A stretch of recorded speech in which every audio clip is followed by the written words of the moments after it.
The NBA draft has 60 picks, but most of the time we solely focus on the top 10. And it makes sense, that's where the majority of the talent is, but that doesn't mean that you can't find important players later on in the draft. In recent times, players like Nikola Jokic and Draymond Green were picked later and obviously did amazing things for their teams. And while finding stars in the second round doesn't happen very much, you can find a lot of guys in the second round that can provide great value for an NBA team and really help you win an NBA championship. How's it going, my friend? I'm Alexander from Load Management Media, and let's talk about 3 under-the-radar steals that will have long, fruitful NBA careers.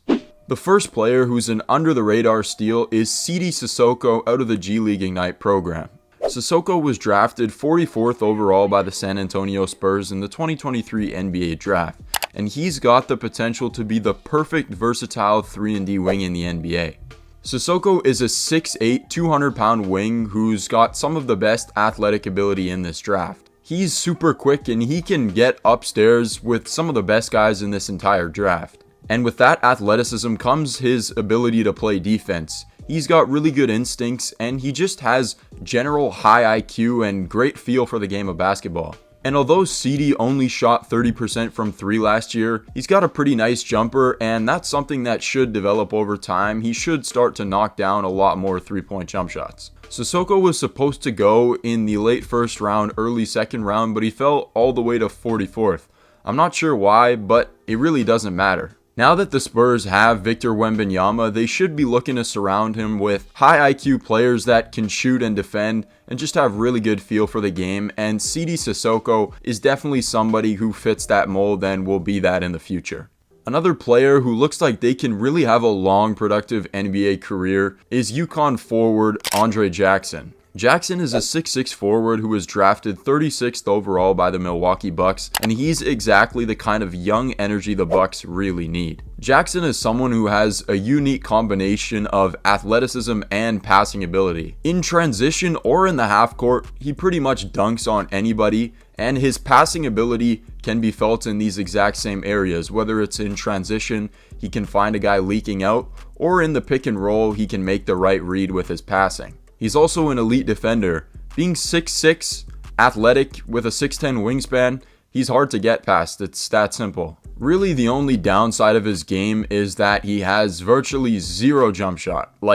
His form is not very good. He doesn't hit at a high rate. And really, other than just violating the rim, especially in the half court, he doesn't have a whole lot of methods to create and score with his own shot. And really, that lack of a consistent jump shot and some potential injury concerns are why he dropped a little bit lower than you probably would have thought on draft night. Fortunately for him, on a team like the Milwaukee Bucks, who really lack young, intelligent, really athletes on their team, even if he doesn't develop a jump shot, he's still going to get some decent time and he could really fit in nicely on their roster. Jackson is great and he'll seemingly have a super long NBA career filled with a lot of great moments. But my favorite under the radar steal of this entire draft process is Leonard Miller out of the G League Ignite program once again. These G League guys just really are doing a great job producing some really good talented players. Leonard Miller is a Canadian forward who was drafted number 33 by the Minnesota Timberwolves, and he's really just the ultimate do-it-all player.